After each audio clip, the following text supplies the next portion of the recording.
Hey everyone, it's B007 back for another 10-minute movie review, and today I'm going to talk to you about Todd Haynes' latest film, May December, which really is a film that tries to get under the skin of a tabloid scandal around a high school teacher who slept with a very young child, just 13, and is someone who served prison time for so doing, quite rightly. But they then got married, and we now see them far later. She is now 60, he is in his mid 30s, and a film is going to be made about their quote unquote love story, starring Natalie Portman, who I'm sure many of you know from Star Wars as Padma Lakshmi, but also from amazing art house films such as Black Swan.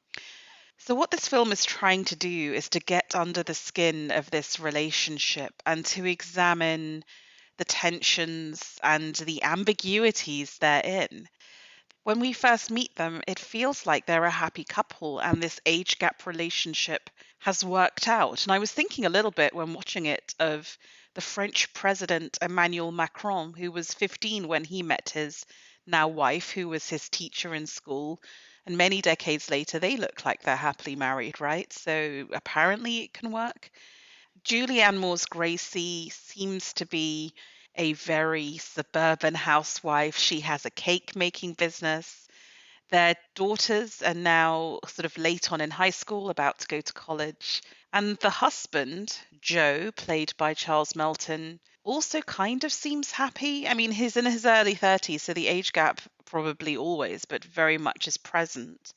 But they live in this beautifully designed house in a beautiful community, and it feels like they're accepted. You know, they're throwing a big lavish party when we first meet them, and lots of neighbors are coming, and it feels like whatever the scandal was, they've gotten over it. But as Natalie Portman's character Elizabeth, who is an actress, spends time with them as she's researching the characters for the film, lots of stuff gets exposed. First of all, are they really accepted by the community, or is there tension under the surface? Number two, is the young man, Joe, really happy in this marriage, or is he starting to feel the constraints and the manipulation of Gracie and regret what he has been drawn into? This is obviously shown in characteristic Todd Haynes manner by a very obvious butterfly metaphor. And then with Gracie herself, she seems to oscillate between infantile, vulnerable, fragile child woman, perhaps the role she played to attract Joe's attention in the first place, but then deeply manipulative, in control woman with a hold on her husband that reminded me a little bit of the film The Phantom Thread, where partners can be in a sort of coercive relationship where they're aware of what's going on but let it happen anyway.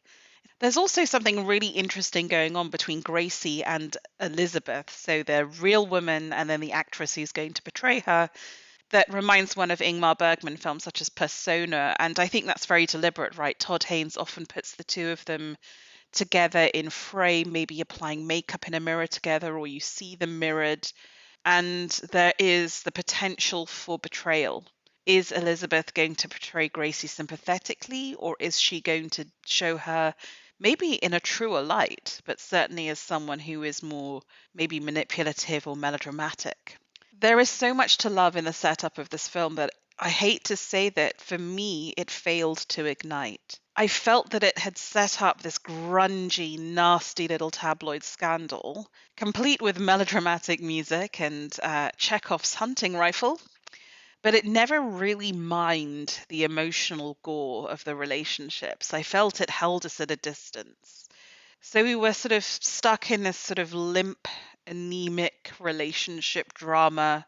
And there was an occasional barb from Julianne Moore's character, but I felt it sort of, as a film as a whole, it was wasting these two performances, which are really strong from Julianne Moore and Natalie Portman.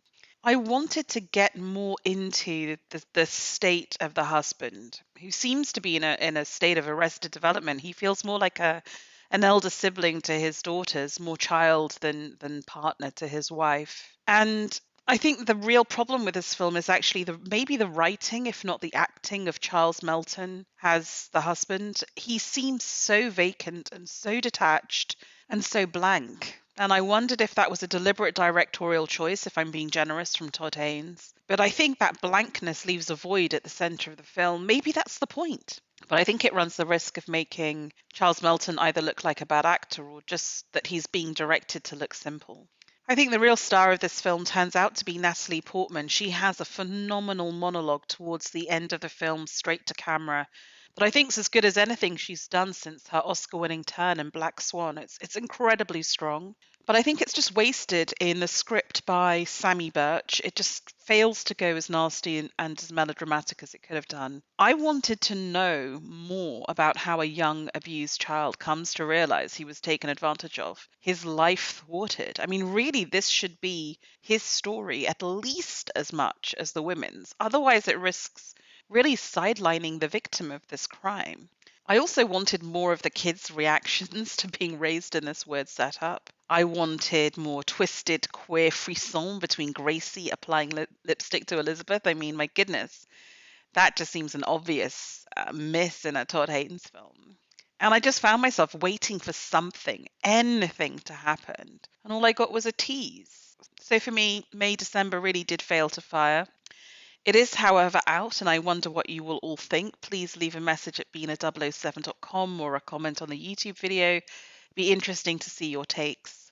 The film is rated R and has a running time of 113 minutes. It played the Cannes and London film festivals this year. It's out on limited cinematic release in the UK and USA this weekend, November 17th, and will be released on the internet globally on December 1st. Thank you for listening.